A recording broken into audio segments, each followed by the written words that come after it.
Bíblia para a Igreja. O Sermão do Monte, com Heber Campos Jr.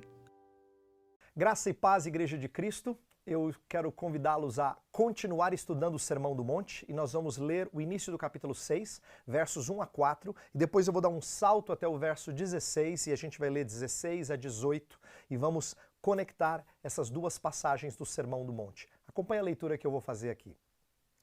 Guardai-vos de exercer a vossa justiça diante dos homens, com o fim de serdes vistos por eles. Doutra sorte, não tereis galardão junto de vosso Pai Celeste. Quando, pois, deres esmola, não toques trombeta diante de ti, como fazem os hipócritas nas sinagogas e nas ruas, para serem glorificados pelos homens. Em verdade vos digo que eles já receberam a recompensa. Tu, porém, ao dares a esmola, ignore a tua mão esquerda o que faz a tua mão direita, para que a tua esmola fique em secreto, e teu Pai, que vem em secreto, te recompensará. Agora verso 16. Quando jejuardes, não vos mostreis contristados, como os hipócritas, porque desfiguram o rosto com o fim de parecer aos homens que jejuam. Em verdade vos digo que eles já receberam a recompensa. Tu, porém, quando jejuares, unge a cabeça e lava o rosto, com o fim de não parecer aos homens que jejuais, e sim ao teu Pai em secreto, e teu Pai que vem em secreto te recompensará.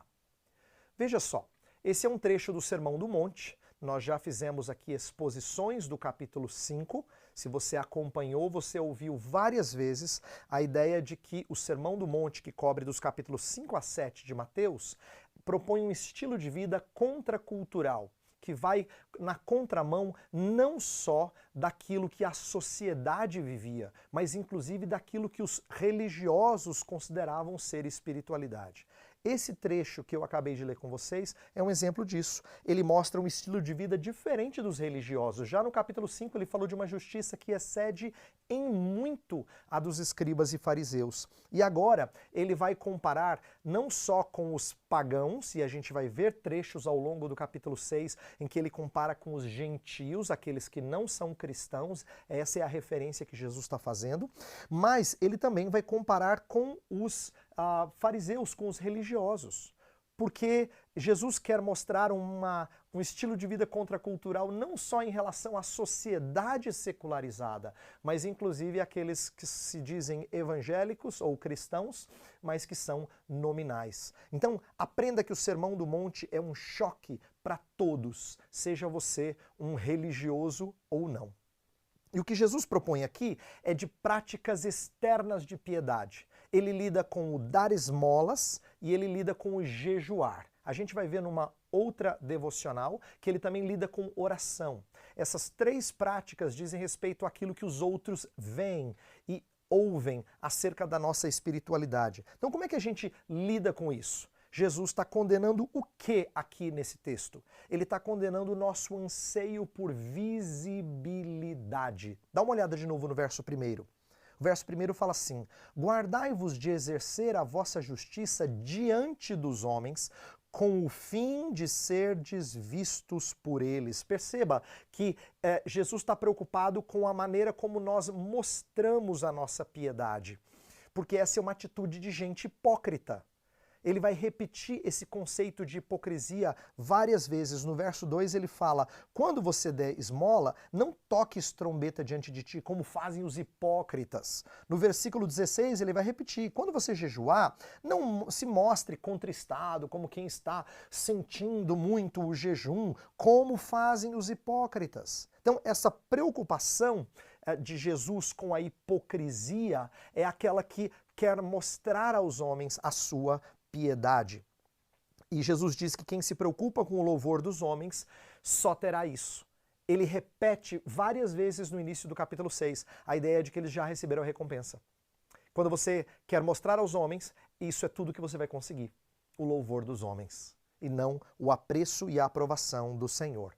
Em contrapartida, o que a gente deveria esperar é a recompensa do Senhor.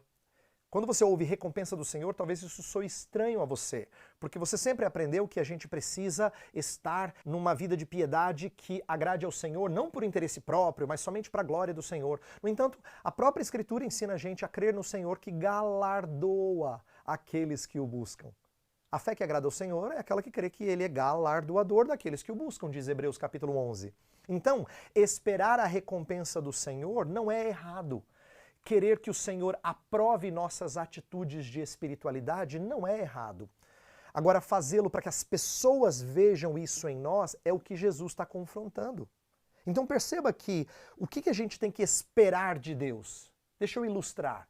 Quando você socorre pessoas necessitadas, dando dinheiro àqueles que precisam, o que você está esperando é que o Senhor supra as suas necessidades, assim como você supre de outras.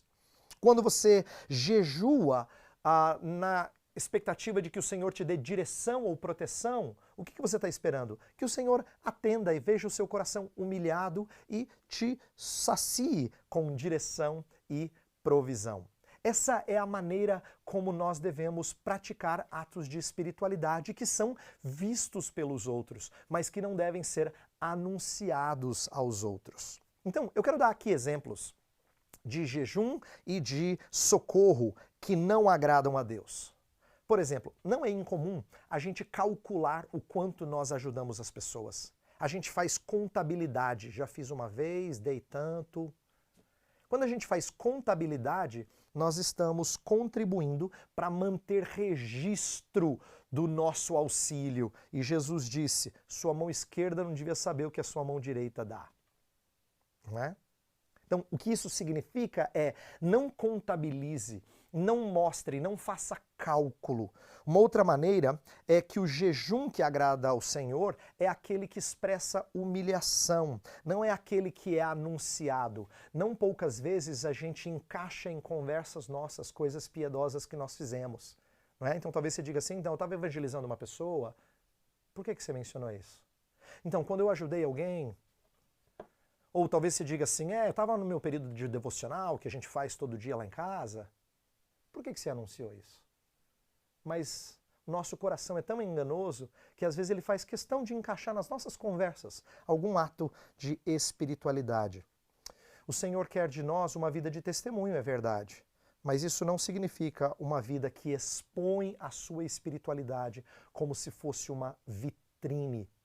Hoje em dia, em tempos de mídias sociais, não é incomum as pessoas compartilharem a sua espiritualidade o tempo todo através de mídias sociais, usando os recursos que expõem para todo mundo como você é um cristão.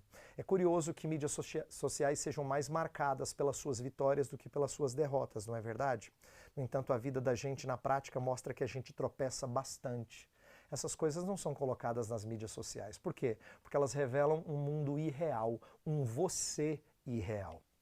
Quando Jesus Cristo quis exaltar a atitude de um homem, ele não exaltou a atitude daquele que orou assim, Senhor, graças te dou porque não sou como esses, jejuo com frequência, dou o dízimo. Não foi esse que foi exaltado por Jesus.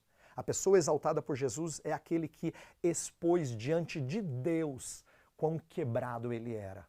Batia no peito e dizia, sê propício a mim, pecador. É esse que o Senhor Jesus exalta, porque é essa a espiritualidade agradável ao Senhor. Então eu quero encerrar levando você a pensar no orgulho que está por trás de nossos atos de espiritualidade serem mostrados aos homens.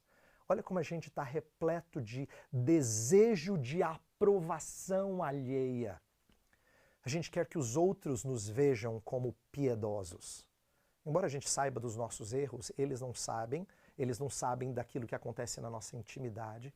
Nós fazemos questão de mostrar que nós somos devotos ao Senhor. Não perfeitamente, é verdade, mas o suficientemente para que os outros coloquem o seu selo de aprovação. Isso é orgulho.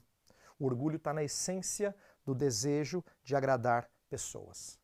Eu quero levar você a pensar que só tem uma coisa que pode fazer você vencer esse anseio por agradar pessoas. É o temor do Senhor. Quando Deus se torna grande para você, as pessoas ficam menores. Quando Deus começa a ficar pequeno, é porque você tem pensado muito acerca das pessoas. A minha oração, e eu espero que seja a sua, é que você pense num Senhor cada vez maior, para que as pessoas e a opinião delas seja cada vez menos importante sobre a sua espiritualidade.